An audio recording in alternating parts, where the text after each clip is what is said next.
자, 이번에 네 번째 강의해 주실 분은 우리 오인정 선교사님이십니다. 제목은 여호와의 전을 건축하고자 올라온 자들을 계수하라. 우리 오인정 전사님은 우리 개신대학원 대학교 목회학 석사과정을 또 마치셨고 낙스 테올로지컬 세미너리에서 목회학 박사과정을 마쳤습니다. 우리 나오실 때 할렐루야로 인사해 주시면 감사하겠습니다.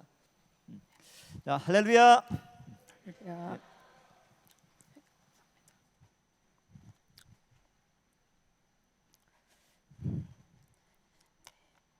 할렐루야.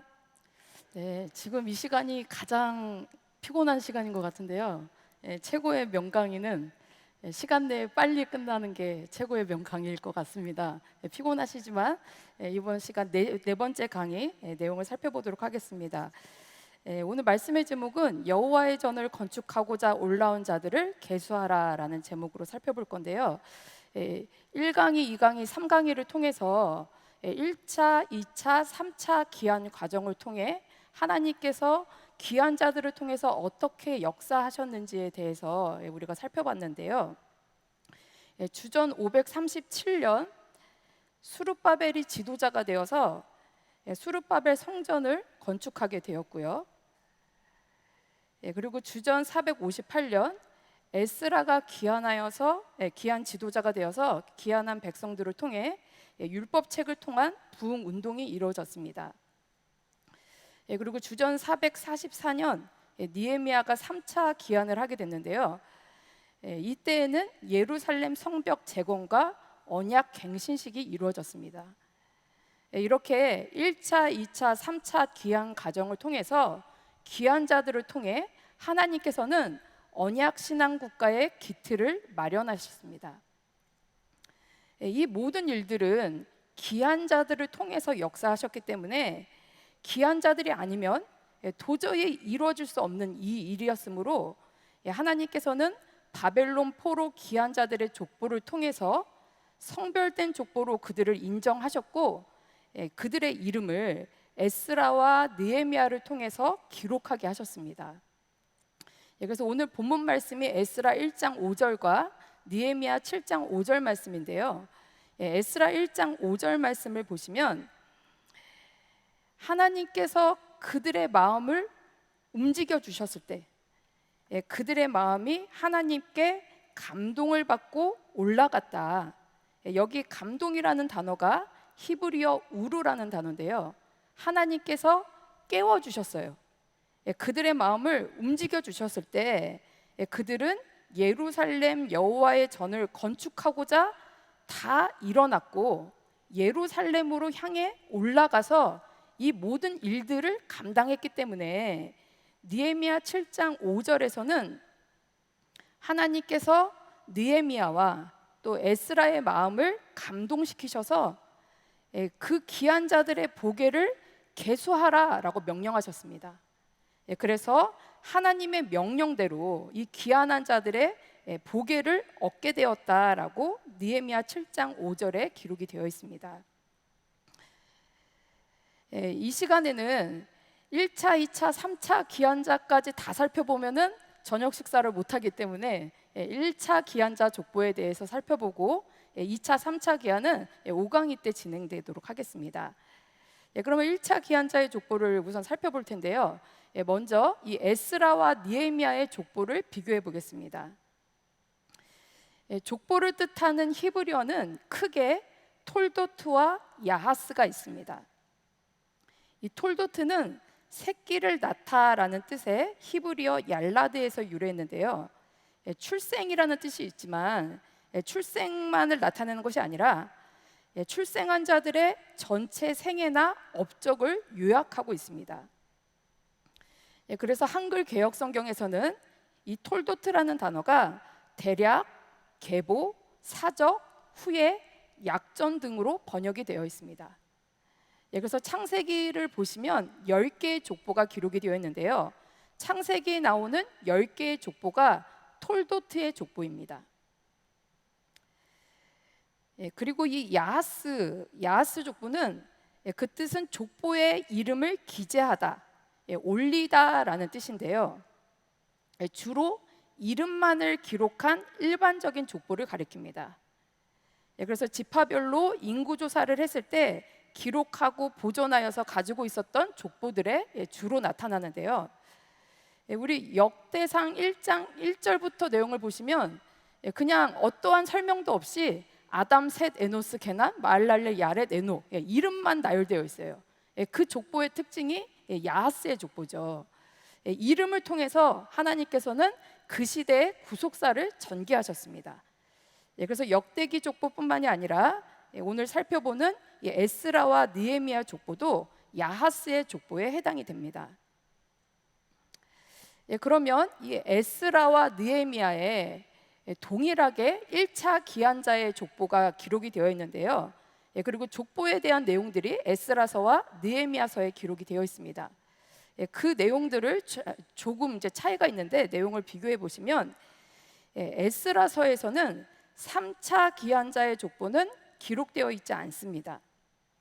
그리고 1차 기한자 족보와 2차 기한자의 족보, 그리고 이방 여인을 취한 자들의 명단이 자세히 기록이 되어 있습니다. 그러면 에스라서는 언제 기록됐느냐? 에스라가 2차 기한 지도자로 주전 458년에 기한한 이후에 기록이 되었습니다. 에스라서를 기록한 기록 목적은 제1차 기한자 족보를 통해서 하나님께서 말씀하신 70년 만에 반드시 돌아온다라는 그 말씀의 성취자를 이 기한자 족보를 통해서 밝히고 있습니다. 그리고 이 1차 기한자 족보를 통해서 2차 기한자들과 연결하여서 누가 족보에 기록이 되고 누가 2차 기한을 하였는지, 1차 기한자와 2차 기한자가 전혀 상관이 없는 것이 아니라 서로 연결되고 있는 것을 족보를 통해서 밝히고 있습니다. 그 다음에 이제 느헤미야에 나오는 족보의 내용인데요. 느헤미야서에 기록되어 있는 이 족보의 내용들은 시간 순서대로 나열된 것이 아니라 3차 기한 때에는 성벽 재건이 중요했기 때문에 성벽 재건을 담당했던 자들을 먼저 기록하고 있습니다. 그래서 느헤미야에 기록되어 있는 이 족보들을 시간 순서대로 나열하면 이 표와 같은데요. 1차 기한에 해당되는 족보는 1차 기한자 족보, 그리고 느헤미야 12장 1절에서 9절에 대제사장 예수아 당시 제사장과 레위인들의 명단, 그리고 2차 기한에 해당되는 내용은 대제사장 요야김 당시 제사장의 족장들의 명단, 그리고 3차 기한에 해당되는 내용은 예루살렘 성벽 재건 담당자들의 명단이 느헤미야 3장에 기록되어 있고요. 그리고 언약의 인친자들의 명단, 또 예루살렘에 거주한 자들의 명단이 기록이 되어 있습니다. 그리고 느헤미야 12장 말씀을 보면 대제사장 예수아부터 야뚜아까지의 족보, 그리고 대제사장 요야김 이후 제사장들과 레위인들의 명단을 자세히 기록을 하고 있습니다. 그러면 여기 느헤미야에 기록되어 있는 이 족보들을 볼 때 반복적으로 계속 나오고 있는 족보가 뭐가 있나요? 제가 굵은 글씨로 써놨는데 제사장의 족보가 1차, 2차, 3차 계속 정리되고 있는 과정들을 볼 수가 있는데요. 이게 중요한 것은 이스라엘 백성들이 범죄하여서 멸망하였고 바벨론 포로로 끌려가면서 다윗 시대 때에 조성되었던 그때 만들어졌던 제사장 24반열 제도가 포로로 끌려가면서 어느 순간 흐려졌습니다. 그러나 이제 기한하여서 제사장의 족보를 정리하는 과정 속에서 제사장 24반열의 회복 과정들이 이 족보를 통해서 기록이 되어 있습니다. 근데 이것이 중요한 이유는 예수님 당시에 사가랴가 이 세례 요한의 아버지죠. 근데 세례 요한이 이 사가랴가 24반열의 그 반차를 좇아서 직무를 하러 성소에 들어갔을 때 수태고지를 받게 되는데요. 그때를 기점으로 무엇을 계산할 수 있냐면 예수님의 탄생 시기를 계산할 수가 있습니다. 그래서 예수님의 탄생 시기에 관한 내용은 이제 앞으로 출간될 12권 하에 이제 또 자세히 기록이 되는데요. 이러한 우리가 관심 갖지 못하고 있었던 모든 부분들이 이미 기한자들의 족보를 통해서 제사장의 제도가 24반열이 회복되는 과정을 통해서 하나님의 구속사가 정확한 시간표대로 흐르고 있다는 것을 확인할 수가 있습니다. 그러면 느헤미야서는 언제 기록됐느냐? 느헤미야는 주전 444년에 3차 기한을 하고 12년 동안 총독 생활을 하고 433년에 바사로 돌아갑니다.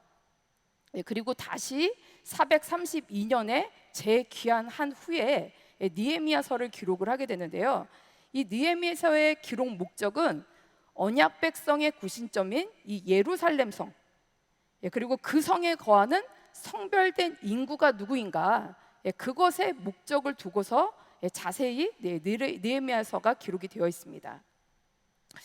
그런데 동일한 족보가 기록이 되어 있는데 이 에스라서와 느헤미야의 두 족보에 개수의 차이가 있습니다. 지금 나오는 이 표는 교환에는 없는데요. 우리가 지금 계속 공부하고 있는 구속사 시리즈 11권 하 수룹바벨 성전과 귀한 자들의 성별된 족보 344쪽을 보시면 개수의 차이를 한눈에 볼 수 있도록 이 표로 정리가 되어 있는데요. 이 표의 내용을 뭐 다 지금 볼 내용은 아니고 어느 정도의 차이가 있는지만 잠시 확인해 볼게요. 지도자의 숫자가 에스라 2장에서는 11명, 그런데 느헤미야 7장에서는 12명으로 기록이 되어 있습니다. 그리고 가계별 귀환한 17개 자손이 에스라 2장에서는 15,509명, 느헤미야 7장에서는 16,722명으로 이렇게 개수의 차이가 있는 것을 확인할 수가 있죠. 그런데 신기하게도 이 개수된 인원들을 다 합친 숫자가 이스라엘 회중 총 인원인데요. 에스라 2장 64절과 느헤미야 7장 66절 말씀을 보면은 이 개수의 차이가 있는데 회중의 총 인원은 42,360명으로 동일합니다. 그리고 여기에 노비와 노래하는 자들까지도 포함하면 제1차 바벨론 포로 귀환자 수가 에스라 2장에서는 49,897명, 그리고 느헤미야 7장에서는 49,942명으로 기록되어 있습니다. 그러면 이렇게 에스라와 느헤미야에서 이 두 족보에 개수의 차이가 있는 이유는 무엇이냐? 느헤미야의 족보와 에스라의 족보, 어떤 족보가 먼저 기록됐어요? 에스라의 족보가 먼저 기록이 됐죠. 그래서 에스라가 먼저 기록했던 이 1차 기한자 족보를 바탕으로 느헤미야가 그 족보를 기록하게 되는데요. 에스라가 기록한 족보 이후에도 이방 사람들과 결혼한 사람들, 또는 족보에서 자신의 소속을 정확하게 밝히지 못하는 자들은 족보에서 제외가 됐습니다. 그리고 반면에 족보를 밝히지 못하던 자들이 자신의 뿌리를 찾아서 족보를 회복한 자들, 이렇게 제1차 기한자의 족보가 느헤미야를 통해서 다시 기록이 됐어요. 그래서 계속 기록되면서 이 족보가 계속 기록되면서 성별된 족보로 완성이 되었습니다. 그래서 족보에 기록된다는 것은 단순한 이름의 기록이 아니라는 거예요. 이름의 기록을 통해서 하나님은 족보에 기록되는 축복을 허락해 주셨습니다. 에스라 2장 66절에서 67절 말씀을 보면 1차 기한자의 족보들을 다 계수하면서 마지막에 같이 기한했던 말, 노새, 약대, 나귀, 이 짐승의 숫자까지도 다 같이 계수하고 있어요. 기한에 필요한 모든 것들은 하나님이 다 계수하게 하셨습니다. 그렇기 때문에 이 족보에 이름이 오르고 계수가 되었다는 것은 단순한 이름 기록이 아니라 하나님께서 축복하신 명단들이라는 거죠. 그래서 이 족보를 통해서 하나님께서는 이 포로 귀한 자들이 어떻게 언약 신앙 공동체를 회복했는지, 그것을 족보를 통해서 보여주고 있고요. 또 하나님께서는 그들을 어떻게 기억하셨는지 족보를 통해서 그 사실을 밝혀주고 있습니다. 그러면 이제 두 번째로 제1차 귀환자들의 성별된 족보를 자세히 살펴보도록 하겠습니다. 에스라 2장과 느헤미야 7장에 이 1차 귀환자의 족보가 동일하게 기록되어 있다 말씀을 드렸는데요. 우리 성경 한번 에스라 2장을 한번 펴주시겠어요? 우리 에스라 2장을 한번 펴서 하나님이 그렇게 기록하게 하셨던 그들의 이름을 한번 눈으로 한번 훑어보겠습니다. 에스라 2장을 보시면 2장 2절은 지도자들의 명단 11명을 기록을 하고 있어요.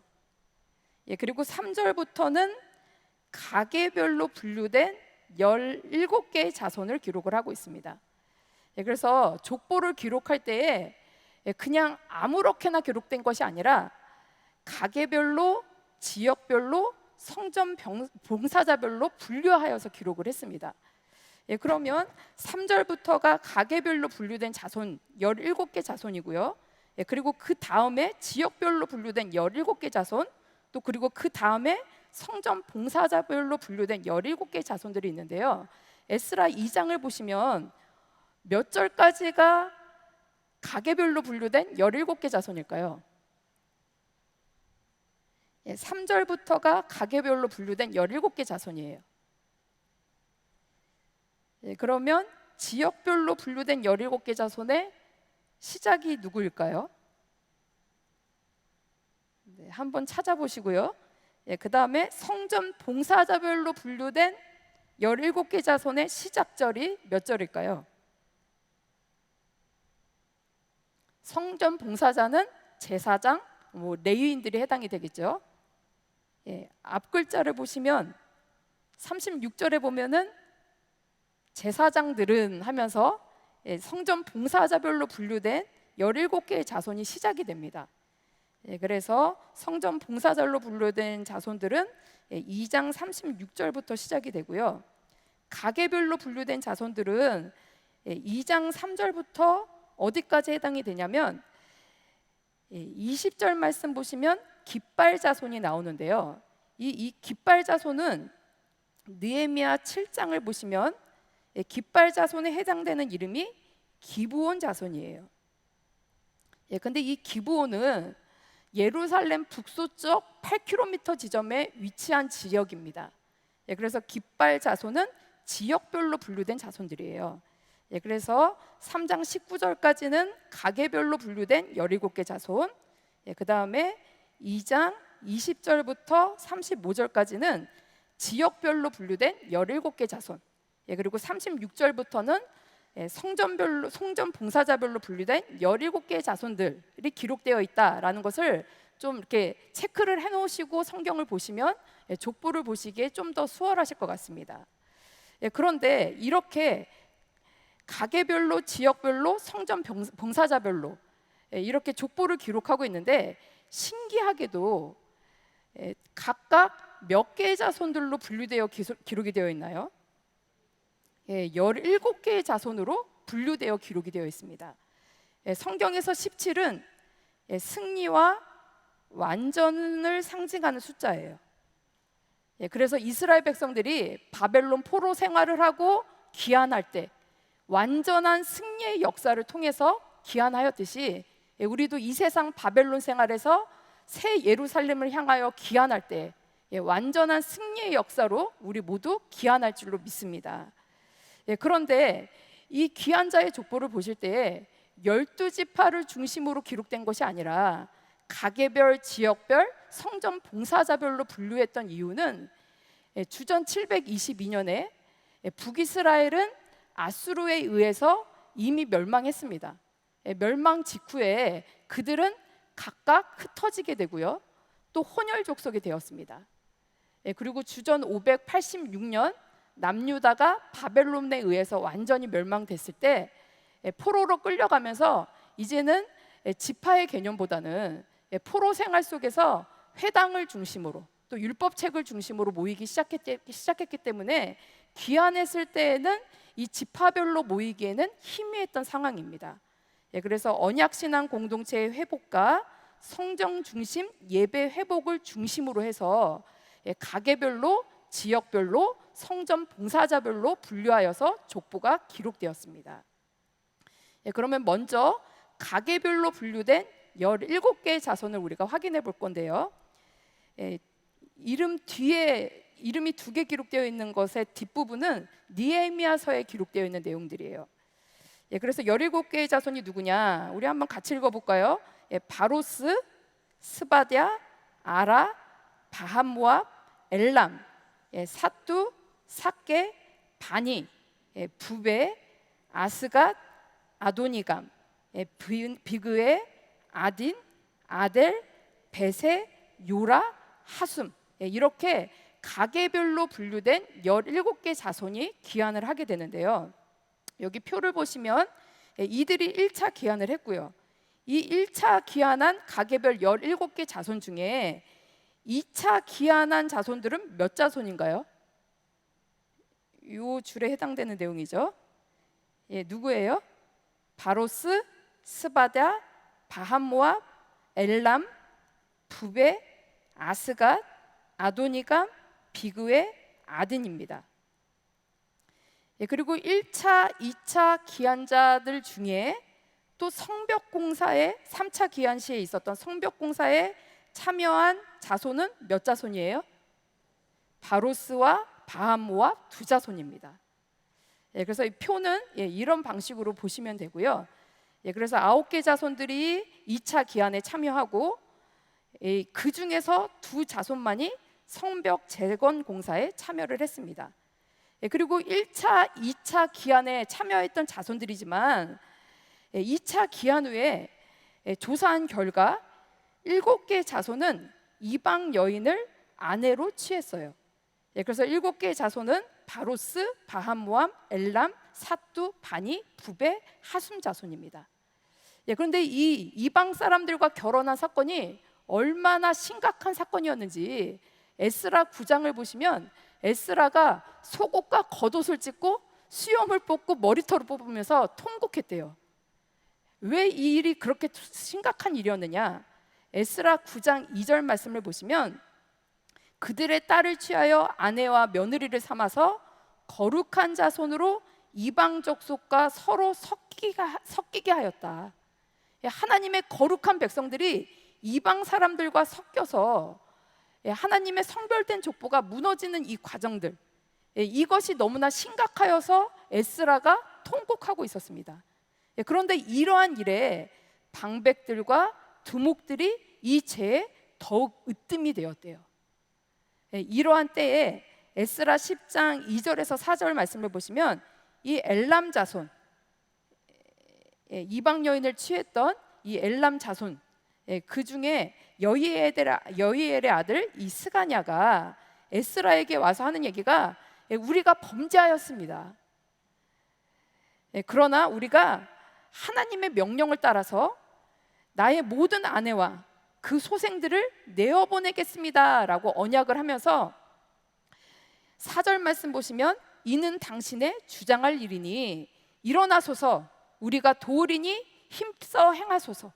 에스라에게 힘을 돋우면서 지금 이방 여인을 취했던 모든 자들의 족보를 정리하여서 그들을 내어 쫓겠다라고 다짐하고 있습니다.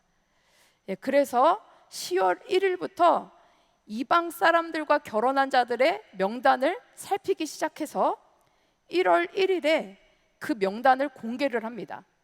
공개했더니 에스라 10장 18절에서 43절 말씀을 보시면 대제사장 집안에서 몇 명이래요?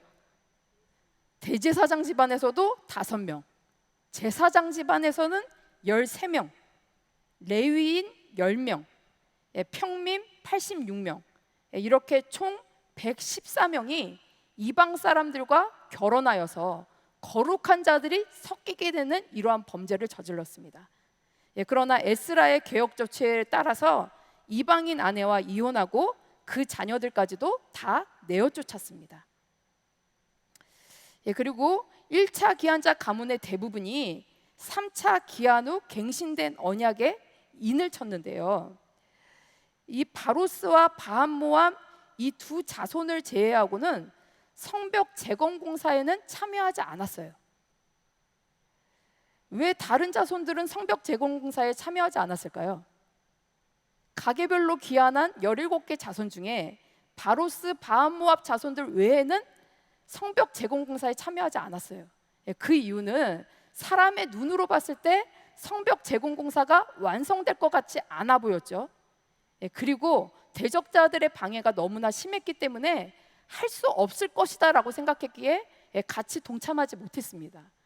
그러나 놀랍게도 성벽 재건 공사는 52일 만에 완성이 되고요.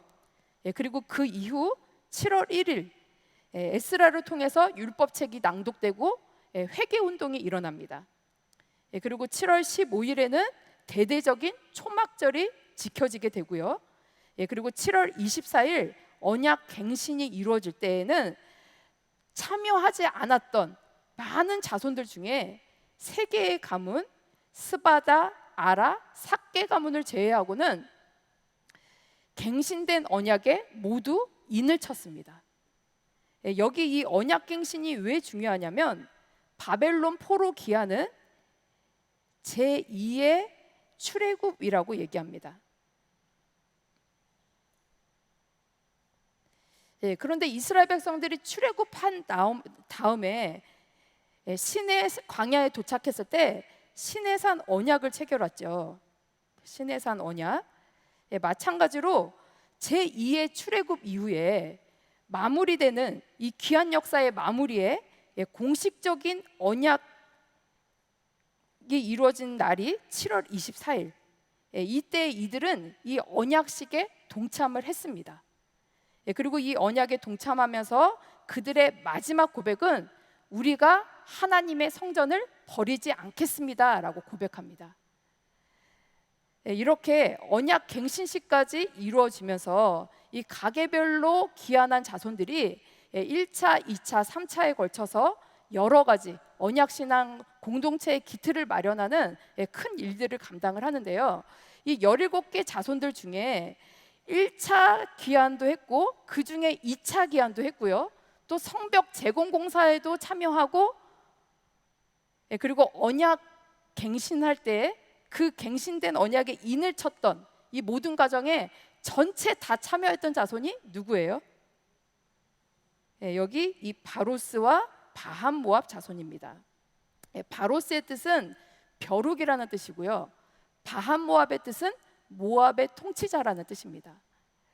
이들의 이름을 통해서 우리가 우리의 모든 삶의 통치자가 아버지가 우리의 통치자가 되어주시고 또 벼룩과 같이 가장 낮은 자이지만 끝까지 하나님만을 붙잡을 때 이 바로스와 바한 모압 자손들이 이방 여인을 취하는 범죄도 저질렀지만 끝까지 하나님의 성벽을 재건하고 언약 갱신식까지 동참하는 이 과정들을 보면 하나님께서는 하나님 말씀 앞에 겸손한 자들, 회개한 자들, 하나님만을 통치자로 삼는 자들을 그들을 통해서 끝까지 그 일을 완성하실 줄로 믿습니다.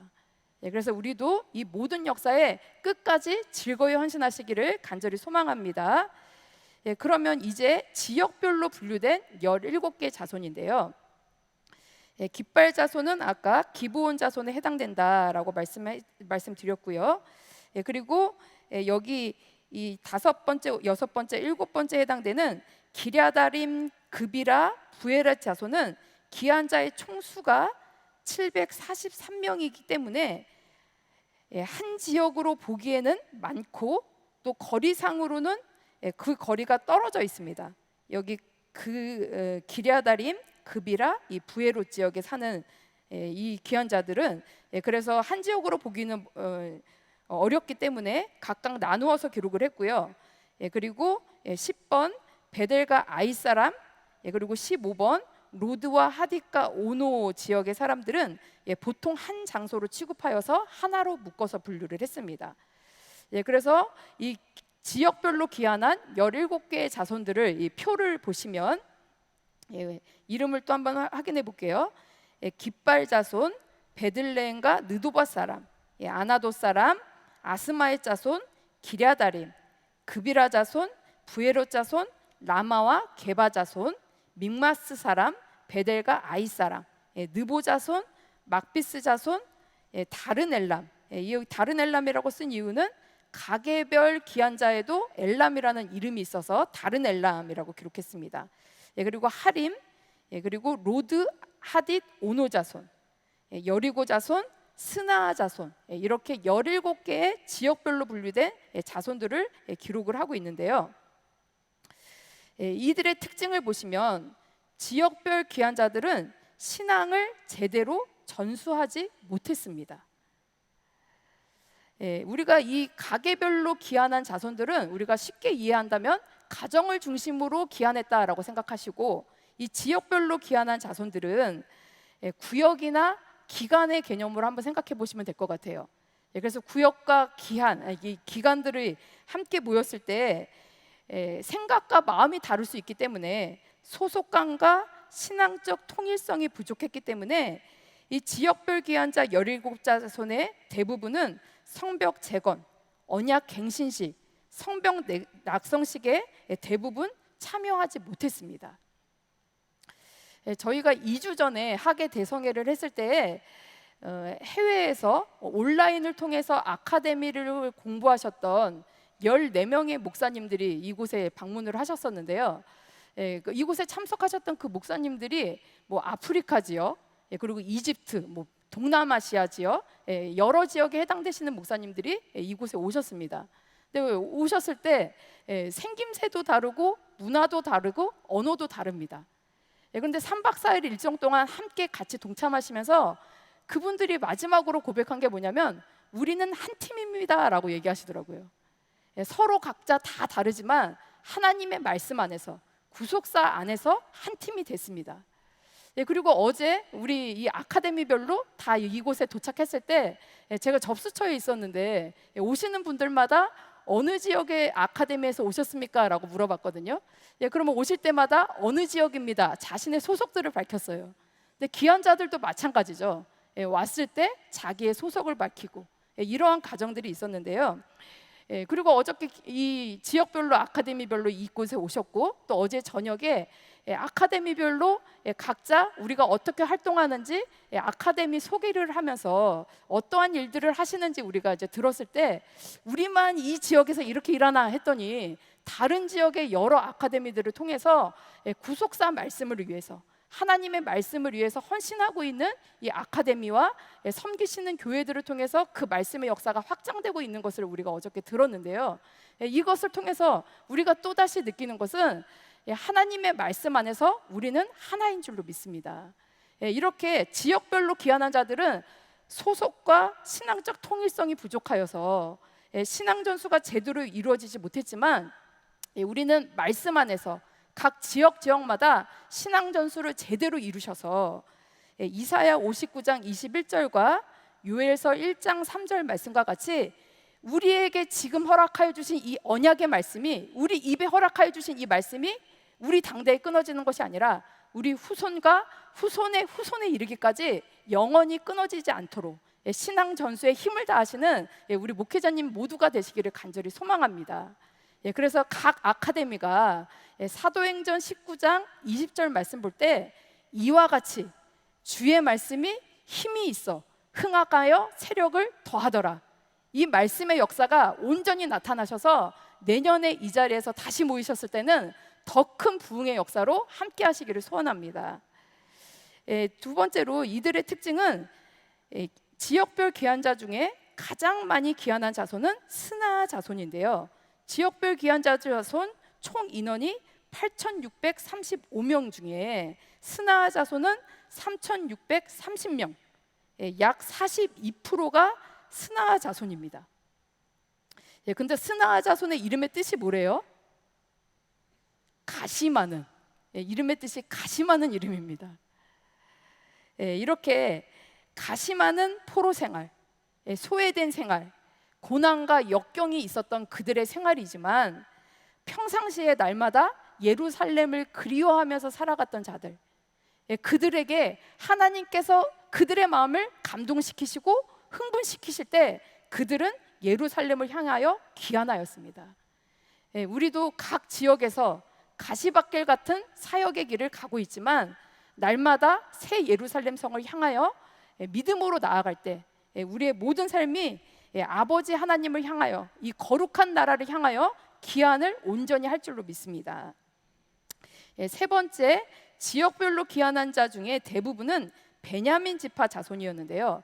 표를 보시면 흰 글자에 해당되는 자손들이 베냐민 자손들이에요. 총 몇 개의 자손인가요? 교재의 표를 보시면 흰 글씨가 9개죠. 그래서 17개 자손 중에 이 9개 자손이 베냐민 지파 지역의 자손들입니다. 이 베냐민 지파 사람들은 사사기 19장 말씀을 보시면 레위인의 첩을 욕보인 사건으로 인해서 이스라엘 전체 총회와 전쟁을 하여서 그때 600명밖에 남지 않는 아주 가장 약한 지파가 됐습니다. 그런데 왕국이 분열될 때 10개의 지파는 그냥 다수에 따라서 언약과 상관없이 그들이 뭉쳤지만, 이 베냐민 자손은 무엇을 붙잡았느냐? 하나님의 언약이 있는, 이 다윗 언약이 있는 유다 지파 편에 서게 됐습니다. 그래서 가장 약한 지파였지만 포로로 끌려갔다가 다시 돌아올 때에는 가장 많은 인원이 참여했는데요, 유다 자손보다도 2배가 더 많은 숫자가 귀환을 했어요. 가장 강력한 지파로 돌아오게 됐습니다.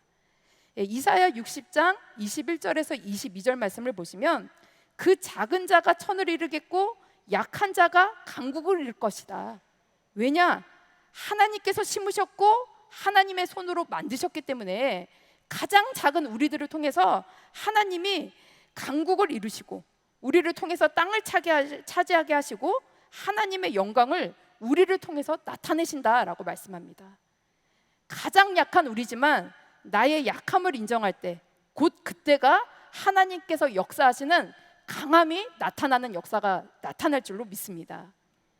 그리고 이 베냐민 지파 사람들은 다른 지역까지도 진출하게 되는데요, 이들이 분배받은 지역은 예루살렘 북쪽 지역입니다.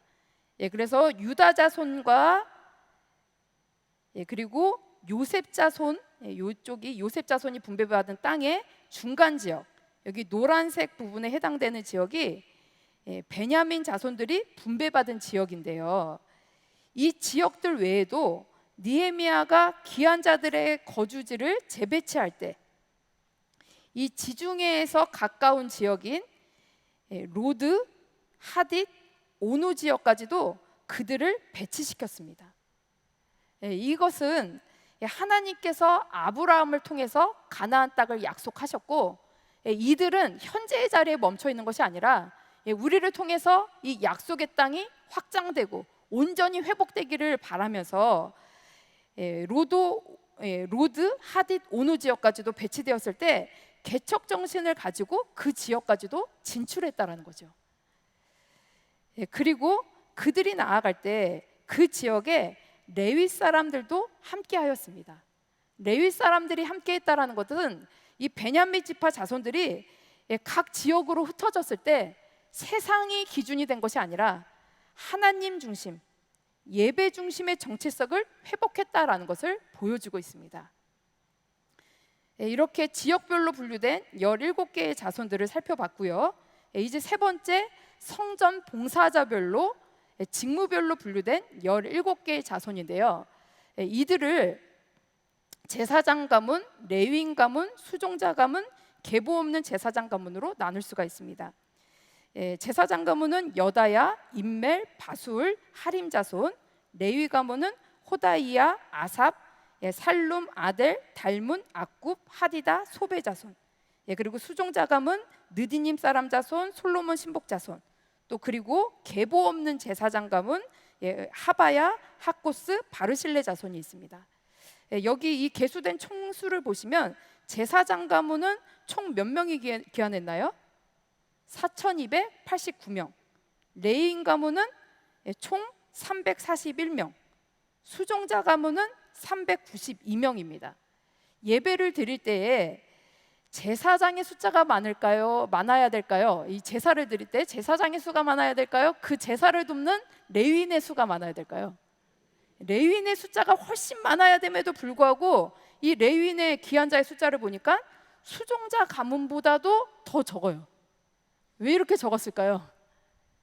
그만큼 레위인들이 하는 일들이 힘들고 어려웠을 것이라는 거죠. 그런데 우리가 이 목회자 대성회를 준비하면서 이 대성회에 헌신 봉사할 수 있는 자원봉사자들을 저희가 모집을 했는데 140명이 자원을 하셨고요. 식당 봉사자들과 그 외의 인원들까지도 합치면 160명이 훨씬 넘는 것 같아요. 그래서 곳곳에 이 오렌지색 티셔츠 입고 계시는 분들이 저희가 다 이렇게 편안하게 대성에 참석할 수 있도록 보이지 않는 곳에서 이 레인들과 같이 헌신하고 계시는 분들이니까 곳곳에서 보시면 좀 격려도 해주시고 감사합니다 또 인사해 주시면 더 좋을 것 같습니다. 그런데 이렇게 이 레인들의 가문이 훨씬 적었음을 알 수가 있고요. 그리고 이제 두 번째, 인멜 가문, 제사장 가문 중에 이 인멜 가문은 선지자를 핍박했던 가문이지만 회복되어서 귀한 자의 족보에 이 제사장 가문으로 같이 기록이 되어 있습니다. 예레미야 20장을 보시면 남유다 멸망 당시에 활동하고 있었던 선지자는 예레미야 선지자죠. 그런데 예레미야 20장 1절에 그 시기의 제사장이 바술이었는데요. 이 바술은 인멜의 아들 바술입니다. 유사장이라고 기록하고 있는데요. 유사장은 부제사장 정도의 위치죠. 그래서 이 바술이라는 사람이 예레미야가 하나님의 말씀을 전달하는데 그를 때리고 착고에 메어서 감옥에 가두었습니다. 하나님의 뜻에 반대되는 일들을 했죠. 그리고 그 다음날 예레미야를 풀어줬을 때 하나님이 예레미야를 통해서 바술이라고 이름하지 말고 마골미사빔이라고 이름하라. 이 마골미사빔의 뜻은 사방으로 두려움이라는 뜻으로 앞으로 바술뿐만이 아니라 그의 자손들이 사방의 두려움을 당하게 될 것이고 또 바벨론 포로로 끌려가는 이스라엘 전체가 사방의 두려움을 당할 것에 대한 예표로 그 이름을 주셨습니다. 이렇게 선지자를 핍박한 자손이었지만 회복의 축복을 받아서 1차 기한에 동참하고 또 성벽 재건 당시에도 그 자손들이 동참하였습니다. 그리고 수종자 가문 느디님 사람 자손과 솔로몬 신복 자손이 있는데요. 이들은 어떠한 이유에서인지는 모르지만 이스라엘에 편입되어서 살게 되었고요. 그리고 레위인을 돕는 역할들을 했습니다. 이방인이지만 이들은 이스라엘이 기한할 때 같이 기한하였고 또 그들의 족보를 계수할 때 함께 계수되었습니다. 그리고 가게 없는 제사장 족보를 밝히지 못했던 제사장 자손이 있었는데 에스라 2장 61절에서 62절을 보시면 하바야 자손, 학고스 자손, 바르실레 자손입니다. 분명 내 조상이 제사장 자손이긴 하지만 그들은 보괴 중에서 자기의 이름을 찾아도 얻지 못하여서 부정하게 여겨서 제사장의 직분을 감당하지 못했대요. 63절에서는 우림과 두밈을 가진 제사장이 일어나기 전에는 지성물을 먹지 말라, 직무를 행할 수 없다라고 말씀하고 있습니다. 여기 이 우림과 두밈은 하나님의 뜻을 묻는 도구이죠. 그래서 하나님의 뜻이 정확하게 밝혀지기 전까지는 제사장의 일을 할 수 없다라는 것입니다. 제사장의 증거가 있어야지만 그 직무를 감당할 수 있다라는 거죠. 오늘날 우리도 하나님 앞에 왕 같은 제사장으로 부름 받았다면 우리에게도 제사장의 증거가 있어야 됩니다. 그 제사장의 증거는 예수 그리스도의 십자가의 보혈이 하나님께서 우리를 제사장으로 삼아주신 확실한 증거인 줄로 믿습니다. 그 증거를 가지시고 족보를 밝히지 못하여 부정하여 직무를 행하지 못하는 어리석은 자가 아니라 우리는 끝까지 제사장의 직무를 감당하는 귀한 역사가 있기를 소망합니다. 그런데 이 학고스의 자손은 2차 바벨론 포로 기한 시에 학고스의 아들 우리아가 제사장으로 소개가 되고 있죠. 족보를 어느 순간 찾은 거예요. 그래서 학고스의 자손들은 족보를 회복하였고요. 그리고 그 자손 우리아의 아들 무레못은 제3차 기한 후에 성벽 재건 당시에 성벽 공사에도 참여하였습니다. 그리고 이제 네 번째 기타 기한자 자손인데요. 무슨 기한자 자손이라고요? 기타. 가게별, 지역별, 성전 봉사자별로 나누었는데 기타 기한자 자손. 기타가 무슨 뜻일까요? 이것도 저것도 아니에요. 그러면 이 사람들은 왜 기타로 묶였느냐? 에스라 2장 59절에서 60절 말씀을 보시면 델멜라, 데라르사, 구룹, 아따, 인멜에서 올라온 자가 있으나 포로 생활하다가 이들도 같이 귀환을 했어요. 그러나 이 사람들은 종족과 보게가 이스라엘에게 속했는지 증거를 할 수 없었습니다. 그 자손이 들라야, 도비야, 느고다 자손이에요. 그래서 이들은 이스라엘 자손이지만 족보를 밝히지 못했기 때문에 이방 사람을 취급을 당했습니다. 이방 사람이었음에도 불구하고 느디님 사람 자손, 솔로몬 신복 자손들은 족보에 올랐어요. 그런데 이 사람들은 기타 귀환자 자손으로 묶여져서 신앙적 뿌리를 찾는 것이 얼마나 중요한가를 이 기타 귀환자 자손들을 통해서 보여주고 있는데요. 그들이 종족을 밝히지 못했다. 종족은 조상들의 집, 가문이라는 뜻으로 조상들의 가문이 어디에 속했는지를 밝히는 것입니다. 이들은 우리가 아브라함의 자손에 속했는지를 증명하지 못했다는 거죠. 요한복음 8장 33절 말씀을 보면 예수님 당시에 많은 사람들이 우리는 아브라함의 자손입니다 라고 얘기합니다. 그러나 이때 39절 말씀 보시면 예수님께서 하시는 말씀이 무조건 아브라함의 자손이 아니라 아브라함의 자손이라면 무엇을 행하라 라고 말씀하세요? 아브라함의 행사. 아브라함이 하나님의 말씀을 좇아갖고 언약을 준행하고 하나님을 경외했던 그 모든 행사를 행하는 자가 아브라함의 자손이래요. 로마서 4장 16절에서 아브라함은 모든 믿는 자의 조상입니다. 우리도 아브라함의 행사를 행하여서 아브라함의 자손, 아브라함의 가문에 속했는지 그 종족을 날마다 밝힐 수 있어야 될 줄로 믿습니다. 또 그들은 보게를 밝히지 못했는데요. 보게는 그들의 씨라는 뜻으로 나의 씨가 누군지를 밝히지 못했어요. 저는 나주호 씨 칠성고파 27대손입니다. 그런데 이 사람들은 이런 거를 밝히지 못한 거죠. 그런데 이 육신적인 혈통이 중요한 것이 아니라 예수님만이 참 씨입니다. 말씀이 참 씨이죠.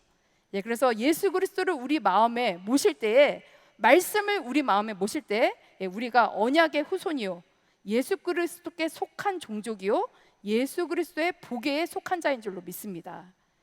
아브라함과 다윗의 자손으로 오신 예수님의 족보, 그 족보를 통해서 예수님이 오셨듯이 우리도 우리의 이름이 하늘 세계의 족보에 기록될 수 있도록, 제 이름이 오인정인데요, 하나님께서 우리의 이름을 오 인정하셔서 우리의 이름이 하늘 세계의 족보에 기록되는 축복이 있기를 간절히 소망합니다. 결론입니다. 변함없는 충성으로 성별된 족보로 완성된 1차 기한자 족보입니다. 이들은 하나님께 감동을 받고 결단하고 올라온 자들입니다.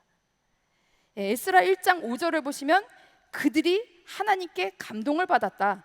히브리어 우르예요. 그들을 깨우쳐 주셨죠.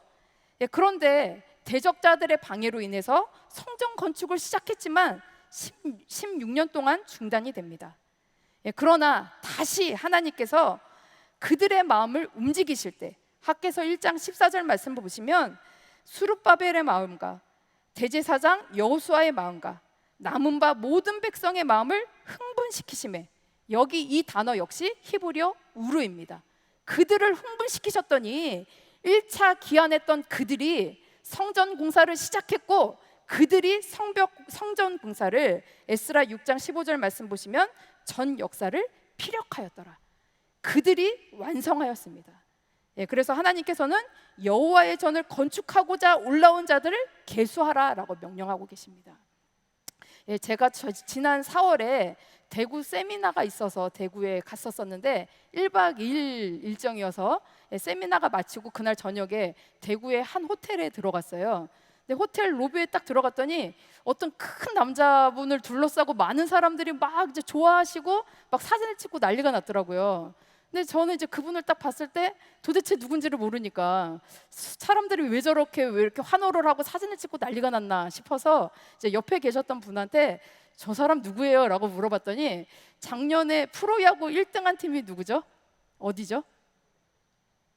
기아예요, 기아. 근데 그분이 누구였냐면 기아 타이거즈 감독님이셨습니다. 그러니까 그분을 보고서 사람들이 열광하면서 사진을 찍고 난리가 났는데 저는 도대체 누군지 모르니까 왜 저러지? 이런 반응이었거든요. 근데 심지어 저는 그분이랑 같은 층에 객실에 있었는데 이 엘리베이터 앞에서도 제가 만났어요.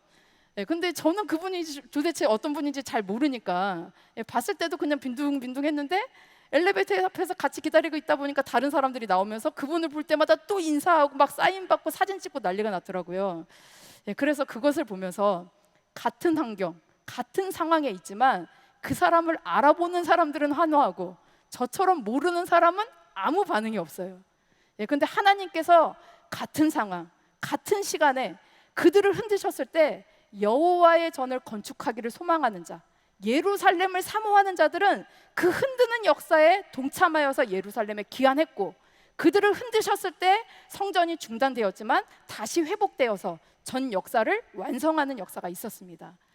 같은 상황일 때 우리는 무감각한 자가 아니라 하나님의 흔드시는 역사에 모두 동참하는 우리 모두가 되시기를 간절히 소망합니다. 이렇게 이들이 중요했기 때문에 기한부터 성전 건축, 회개운동, 성벽 공사를 하며 언약신앙 공동체를 회복한 사람들의 수고를 하나님께서는 일일이 기억하셨습니다. 그래서 11권 하 많은 내용들이 있지만 이 책의 저자이신 박아브라함 목사님께서는 이 족보를 통해서 하나님께서는 그들의 수고를 일일이 기억하셨다, 이 부분을 강조하셨어요. 이름만 기록되어 있지만 그 이름을 통해서 그 시대에 그들이 어떠한 역사를 했는지, 그래서 그 이름을 기억하셨고, 또 이 이름이 기록될 수 있도록 우리도 날마다 우리의 신분, 소속을 정확하게 밝혀서 족보를 증명하고 우리의 믿음의 흔적이 있어서 성별된 족보를 완성하는 귀한 역사가 있기를 소망합니다. 이 역사를 완성하기 위해서 로마서 8장 28절 말씀에서는 하나님을 사랑하는 자, 곧 그 뜻대로 부르심을 입은 자들에게는 모든 것이 합력하여 선을 이루느니라. 오늘 우리 구속사의 말씀으로 한 팀이 된 줄로 믿습니다. 합력하여 선을 이루시고, 고린도전서 1장 10절 말씀 볼 때 합력할 때에는 같은 말, 같은 마음, 같은 뜻으로 온전히 합해야 합니다.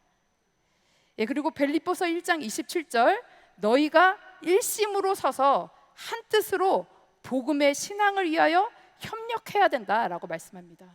우리 모두 합력하여서 아버지의 거룩하신 뜻을 이루기 위해서 끝까지 수고하고 힘쓰고 애쓸 때 하나님께서 우리에게 약속하신 이 새 예루살렘, 이 귀한의 역사에 모두가 동참하게 될 줄로 믿습니다. 우리 마지막으로 고린도전서 15장 58절 말씀 마음에 다짐하면서 고린도전서 15장 58절 말씀 다 같이 읽고 마치도록 하겠습니다. 같이 읽습니다. 시작. 그러므로 내 사랑하는 형제들아, 견고하며 흔들리지 말며 항상 주의 일에 더욱 힘쓰는 자들이 되라. 이는 너희 수고가 주 안에서 헛되지 않은 줄을 알미니라. 아멘. 이 모든 역사가 우리에게 온전히 나타날 줄로 믿습니다. 기도하고 마치겠습니다.